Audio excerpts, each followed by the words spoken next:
안녕하세요, 여돈입니다. 오늘은 ETF 할 때 주의점 그 마지막 영상입니다.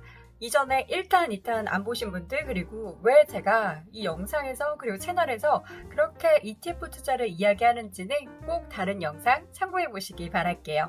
영상 보시기 전에 구독, 좋아요, 그리고 또 응원이 되는 댓글도 잊지 마시고요. 제 영상 계속해서 보실 거면 알림 버튼도 꼭 눌러주세요. 여러분, 제가 ETF의 장점에 대해서 이야기하면서 가장 강조한 것 중에 하나가 바로 세금이었습니다. 우리가 주식 투자할 때도 그렇고 해외 주식할 때도 그렇고 이 세금이 발목을 잡는 경우가 굉장히 많았어요. 물론 매매에 따른 세금은 발생하지 않지만 배당에 따른 세금이 또 발생을 하기도 하고, 또 관련해서 뭐 어떤 세금이 있지? 이런 고민을 하게 만드는데, ETF 같은 경우에는 기본적으로 세금이 이렇습니다. ETF는 기본적으로 국내 주식형 ETF에 한해서는 배당소득세만 15.4%를 냅니다. 그러니까 증권거래세가 없는 거예요. 매매 차익에 따른 비과세 그리고 금융소득 종합과세 대상도 해당 없음입니다. 그러나 분배금을 통한 수익에 대해서는 배당소득세가 15.4% 부과됩니다. 그런데 말이죠, 국내 주식형이 아닌 그 외의 ETF의 경우에는요, 증권거래세는 없는데 매매 차익에 대해서 배당소득세 15.4% 그리고 금융소득 종합과세 대상이 돼서 배당소득으로 인한, 그러니까 분배금 소득이 함께 집계돼서 그 대상이 되는 거예요. 물론 동일하게 분배금에 대해서는 15.4% 배당소득세가 부과가 되고요. 그럼 여기서 알아야 될 게, 그럼 국내 주식형 ETF 이외에는 무엇을 이야기하는지, 그런 구분을 어떻게 할 수 있는 거지? 이런 고민을 하실 수 있을 텐데요. 그 내용을 제가 자세하게 보자면요. 일단 국내 주식형 이외의 ETF에 대해서 발생한 이익에 대해서 과세가 되고, 소득세법상 이를 배당소득세로 함께 분류를 합니다. 이때의 이익은 매매 차익과 또 ETF의 과세 표준 기준 가격의 차이 중 작은 값으로 계산합니다. 잠깐. 지금 세금 부담하는 것도 좀 약간 화나려고 하는데, 이 과세 표준은 또 뭐야? 자, 여러분, 제가 천천히 설명을 드릴게요. 이거는 정해진 법이기 때문에 우리가 거스를 수는 없어요. 일단 첫 번째 궁금증, 국내 주식형 이외에는 무엇이냐? 그러니까 여러분들이 주식 관련해서 업종도 해당이 되고, 국내 코스피 200 이거 다 주식이잖아요. 이런 것들은 주식형에 포함이 돼요. 근데 그 뒤에 만약에 선물이 붙는다거나 레버리지, 인버스 이런 거는 이제 주식형에 해당하지 않고요. 또 해외 주식, 국내 주식이 아닌 해외 주식, 코스피, 코스닥이 아니라 어디 미국, 중국, 베트남, 그리고 금, 원유 이런 주식이 아닌 거에 대해서는요, 매매 차익에 대해서도 세금을 부과한다.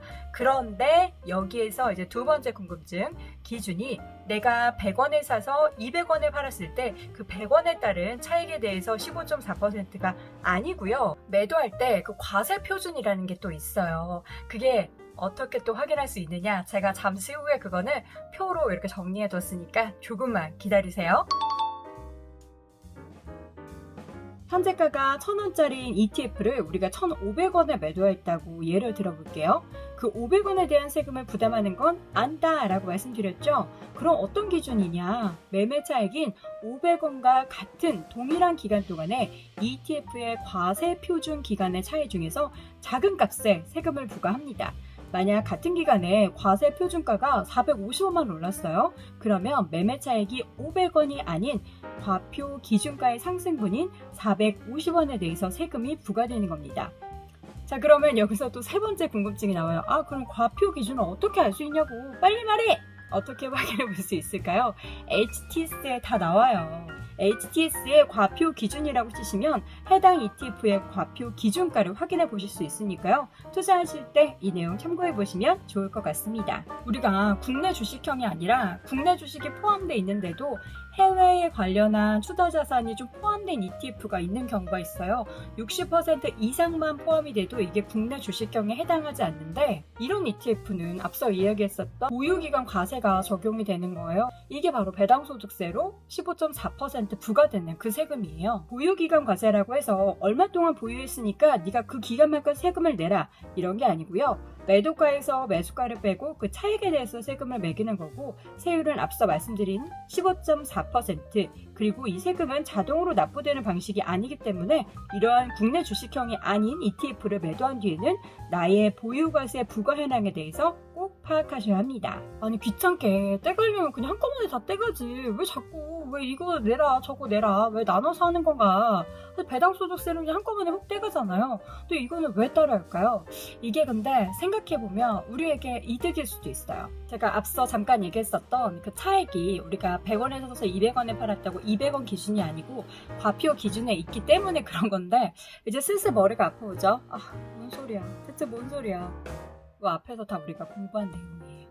방금 전에 했던 얘기인데 제가 말을 살짝 바꿨더니 이게 약간 헷갈려지는 거예요. 그러니까 같은 기간 내가 매도한 값보다 과표 기준 가격이 낮은 상황이라면 뭐라고 했죠? 세금은 그 낮은 가격 기준에서 책정이 된다. 반대로 과표 기준이 높아. 그러면 나 과표 기준에 따라서 이거 올라가는 거 아니야?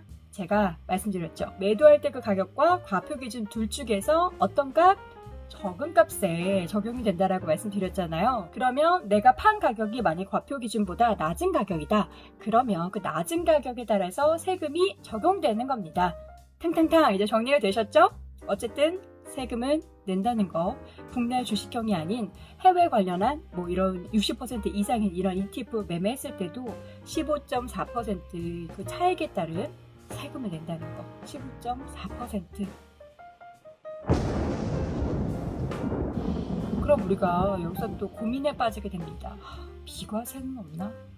나는 ETF 세금 없다 그래서 시작했는데 뭐 조금 하려고 그랬더니 이거 국내 주식형 아니래. 그래서 여러분 제가 이거 보면서 내가 진짜 한 2년만 3년만 빨리 유튜버로 활동을 했다면 우리 구독자 가족분들께 이거 말씀드릴 수 있었는데, 2017년, 2016년쯤에 그때 당시 10년 동안 해외 관련된 투자를 해도 비과세를 해주는, 물론 제한이 있었어요. 3천만 원 제한이 있었는데 그런 게 있었어요. 여러분 혹시 기억은 안 나는데 내가 뭐 그런 비슷한 게 뭐 있다 그래서 한 10,000원 정도 넣어놓은 거 있어, 뭐 이런 혹시 서랍 속에 그 비과세 해외펀드 계좌 있으신 분들 있으실지도 몰라요. 그런 거 얼른 꺼내세요. 그게 그때 뭐 10,000원 했어도 지금 뭐 3천만 원 이렇게 넣어도 비과세예요. 여러분 얼른 장롱 속에 있는 계좌 장롱 속에 없겠지만 다 한번 확인해 보세요. 자, 이어서 세금 계속해서 이야기할 텐데 누누이 말씀드리지만 저는 세금 전문가가 아니에요. 그리고 저는 키움의 직원이 아니고 담당 부서의 직원이 아니에요.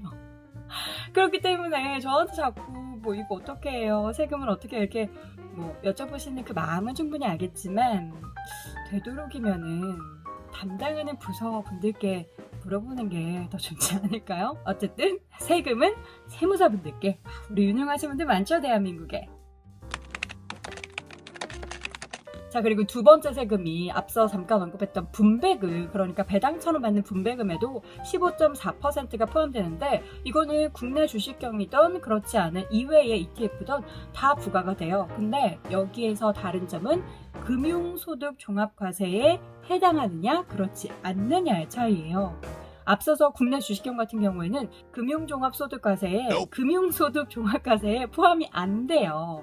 근데 이외의 ETF는 금융소득 종합과세 대상에 포함이 돼요. 그러니까 이거 우리가 분배금 받아서 2천만 원 그 넘는 거에 같이 들어가면 거기에도 혹시 넣으면 세금을 더 내야 되는 거예요. 그러니까 15.4% 뗀 거 말고 또 세금을 내야 돼요. 그러니까 이게 약간 관련된 규정을 좀 보면은 국내 주식에 투자해라 이런 약간 없지 않아 있어요. 앞서 매매 차익 관련된 세금에 있어서는 우리가 다 생각을 해야 되잖아요. 근데 이 분배금 관련된 세금 15.4%는 원천 징수예요. 그러니까 우리가 분배금을 받을 때 알아서 떼가요. 정부에서 알아서 떼가요.